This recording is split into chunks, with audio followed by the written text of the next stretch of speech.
আল্লাহ তাআলা বলছেন ওয়ালা তাইআসু মির রাউহিল্লাহ,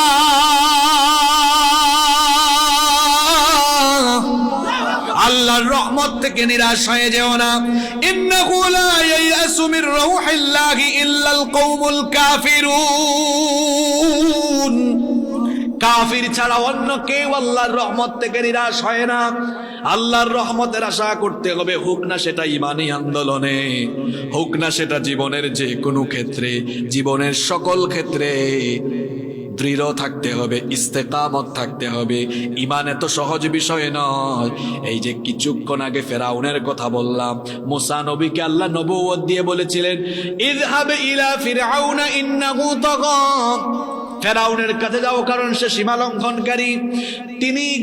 তিনি এবং তার ভাই হারুন আলাইহিস সালাম দুই ভাই গিয়ে ফেরাউনকে দাওয়াত দিলেন। ফেরাউনকে দাওয়াত দেওয়ার পরে ফেরাউন কিন্তু ঈমান আনে নাই। ফেরাউন তার ফেরাউনগিরি চালিয়েছিল, একটু আগেই বলেছি। বলেন তো কত বছর? জোরে বলেন তো। আচ্ছা, সবাই একটু কান লাগান।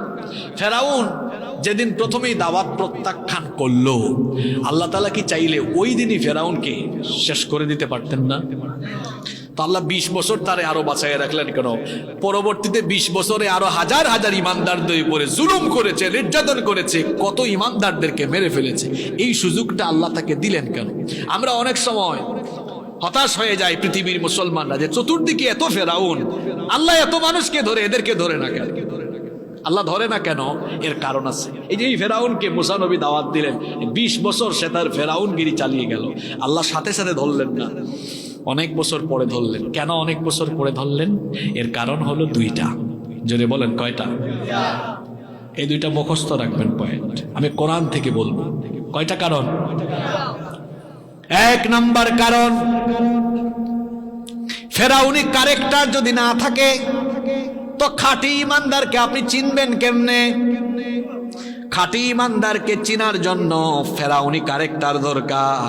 কারণ একজন লোক ইমান আনলো, কিন্তু ফেরাউনি হুমকি ধামকি খায়া জায়গায় থাকে নাকি ইমান ছাড়ে, সেটাও তো যাচাই করা দরকার। এই জন্য যুগে যুগে ফেরাউনি ক্যারেক্টার থাকার দরকার। এজন্য আল্লাহ সূরা আনকাবুতের শুরুতে বললেন আহাসিবান নাসু আইয়ুতরাকু আইয়াকুলু আমান্না ওয়া হুম লা ইফতানুন। মানুষকে মনে করেছে ঈমান এনেছি, এতটুকু কথা বললেই তাকে ছেড়ে দেওয়া হবে। ওয়া হুম লা ইফতানুন, তাকে পরীক্ষা করা হবে না।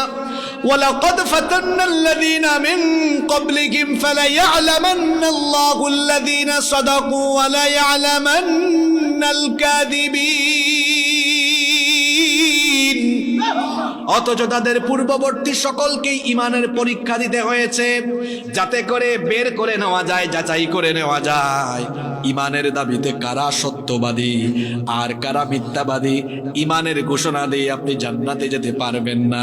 আল্লাহ তাআলা বলেছেন হাসিবতুম আন তাদখুলুল জান্নাতা ওয়া লাম্মা ইয়াতিকুম মাসালুল লাযীনা খালাউ মিন قبلكم مستهم البأساء والضراء وزلزلوا حتى يقول الرسول والذين آمنوا معه متى نصر الله ألا إن نصر الله قريب।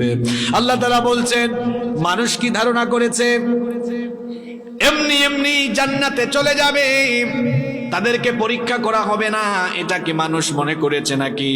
অথচ পূর্ববর্তীদেরকে কঠিন কঠিন অনেক বিষয় দিয়ে পরীক্ষা করা হয়েছে। আমাদের জীবনেও পরীক্ষা আসবে, আমাদের জীবনেও মুসিবত আসবে। যতই পরীক্ষা আসুক, বালা মুসিবত আসুক, যত যাই আসুক না কেন, আমরা একমাত্র ভরসা করব যার উপরে। জুড়ে বলেন তিনি কি? আল্লাহ।